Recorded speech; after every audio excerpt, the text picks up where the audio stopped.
Hoje eu vou fazer uma crítica sobre os tais direitos sociais que muita gente fica protestando para ter esses direitos, mas acaba não tendo e nem sequer tem base para definir o motivo por que ela supostamente teria esses direitos.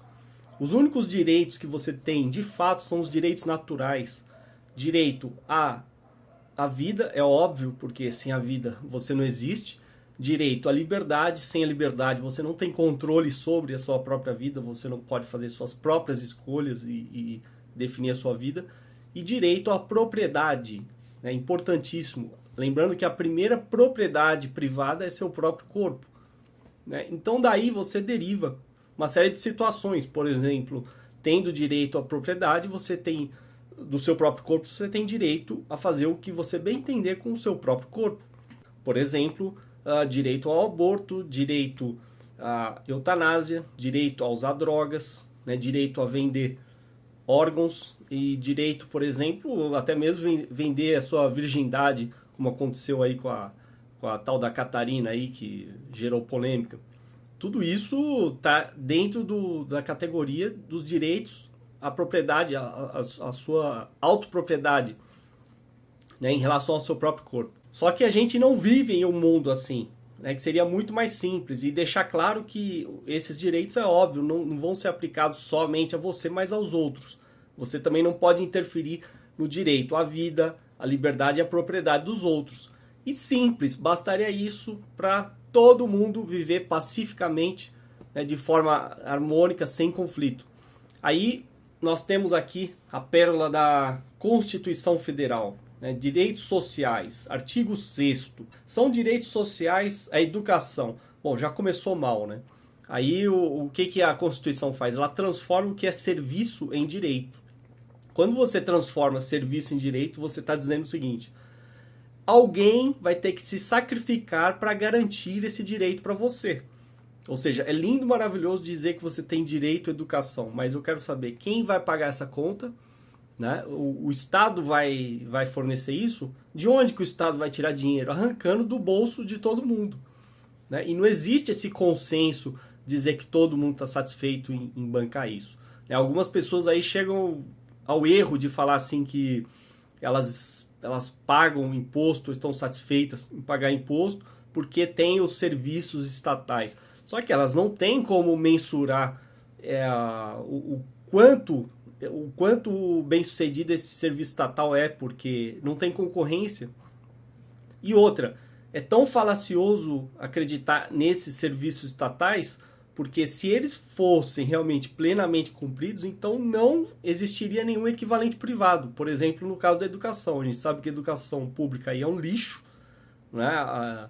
Ensino fundamental e médio aqui no Brasil é um lixo. E aí, cadê seu direito à educação? Você vai ficar esperando até quando? Você vai ficar protestando até quando? Igual um bobo, igual um pato. E não me vem falar em educação superior, que a USP, por exemplo, é a melhor universidade que tem no Brasil. Bom, compara a USP então com uma Harvard. Né? Se o seu padrão aí de qualidade é a USP, o meu padrão de qualidade é a Harvard. E aí, você vai falar o quê?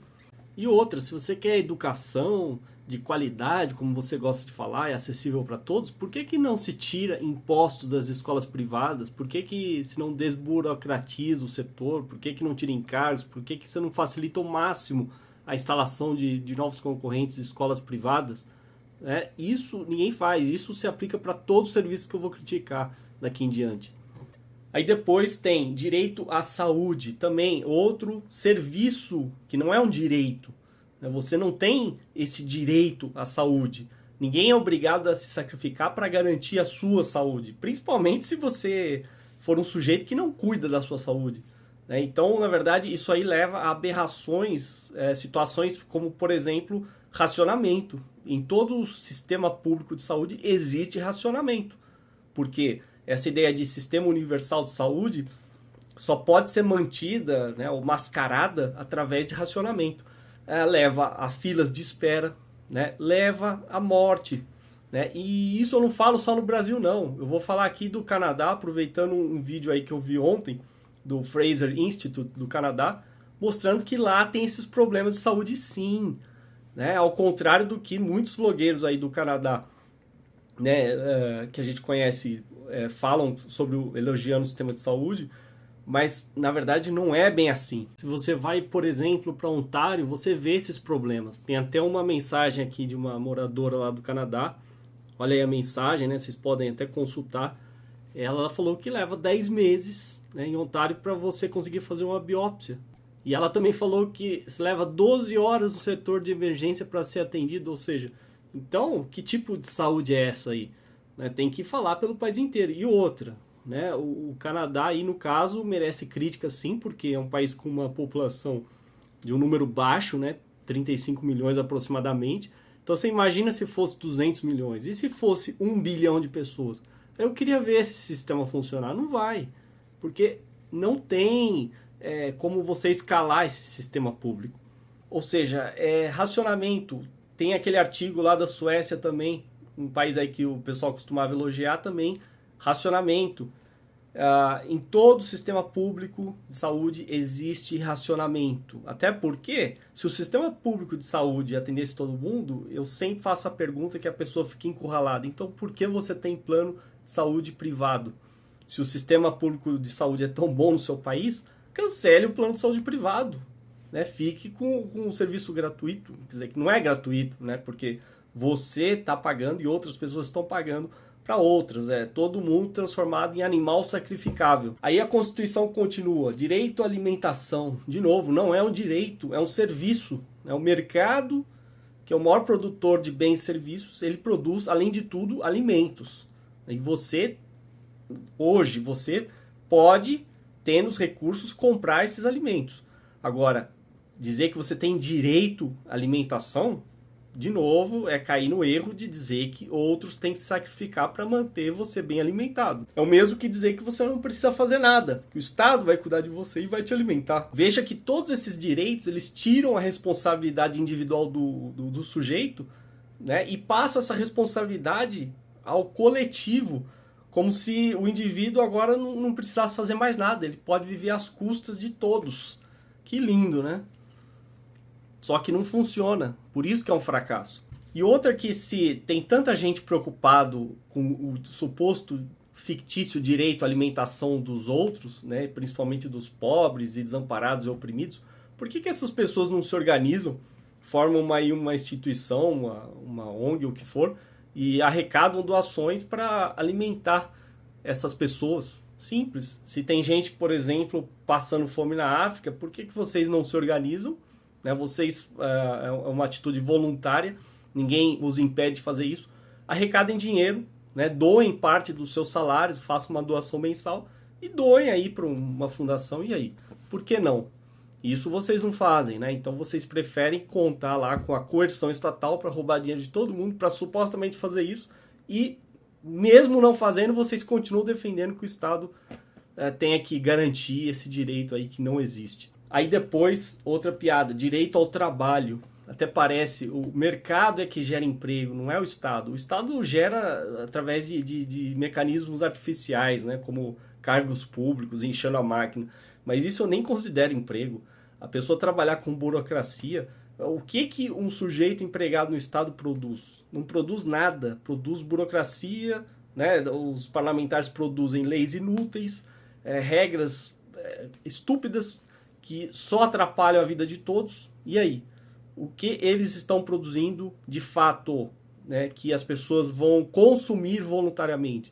Na verdade, você não tem escolha, você tem que aceitar o que o Estado cria aí de regrinhas, e isso é enfiado goela abaixo, e aí?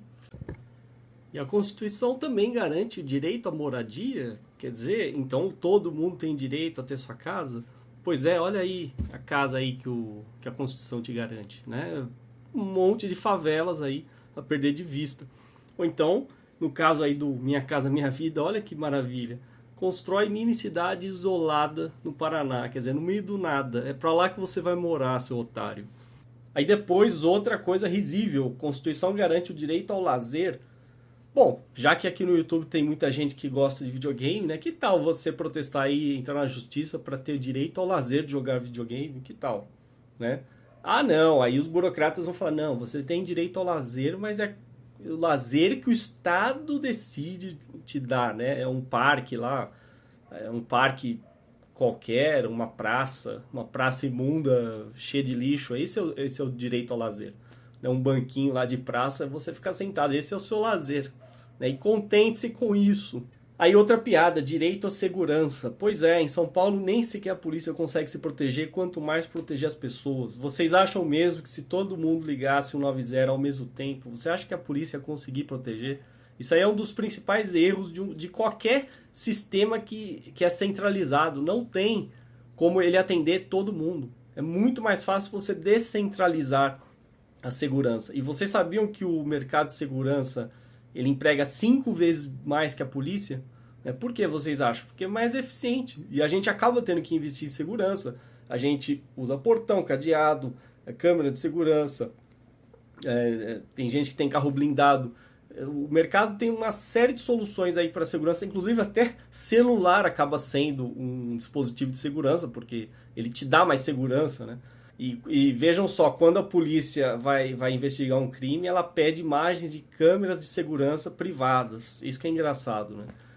Aí depois ela continua, Previdência Social. Bom, Previdência Social, se você está preocupado com Previdência, tem Previdência Privada. Né? Então vá lá, contrate o seu plano de Previdência Privada e esteja feliz. Depois, proteção à maternidade e à infância. Né? Também outra grande balela aí. Né? O que a gente mais vê aí é criança na rua, criança abandonada.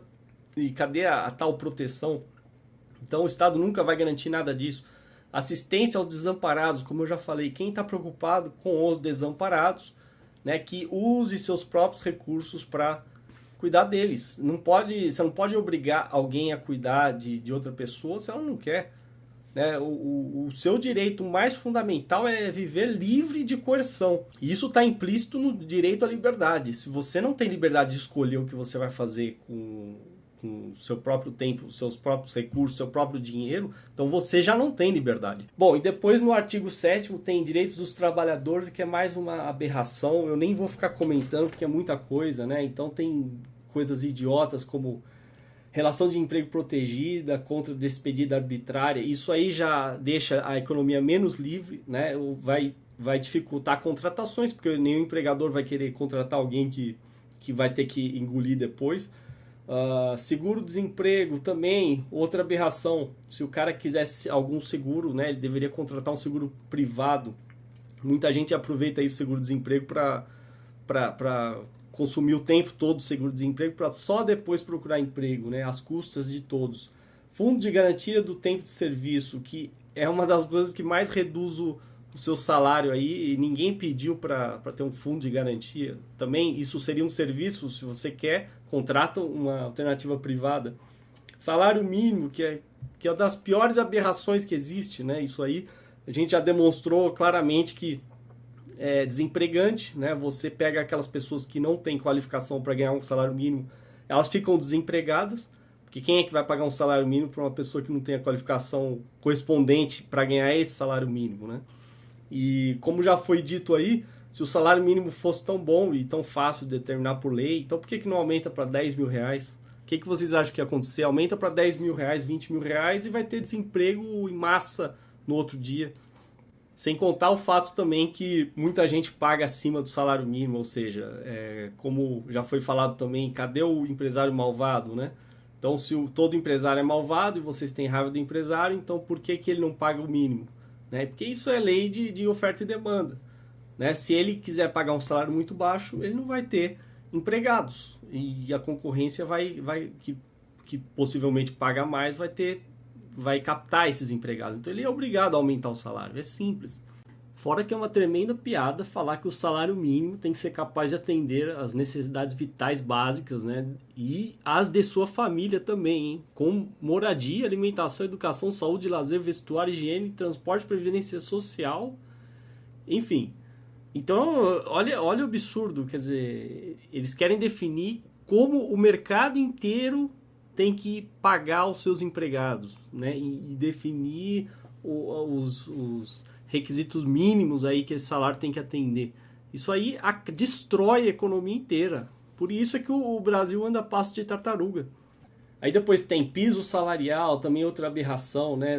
Vai contra a liberdade econômica, irredutibilidade do salário contra a liberdade econômica, ou seja, você não pode reduzir o salário. Quer dizer, então você engessa o sistema de tal forma que ele não pode se adaptar às condições, né, atuais. Garantia de salário, blá blá blá, 13º salário, um absurdo, né? 13º sobre um mês não trabalhado. E assim vai, né?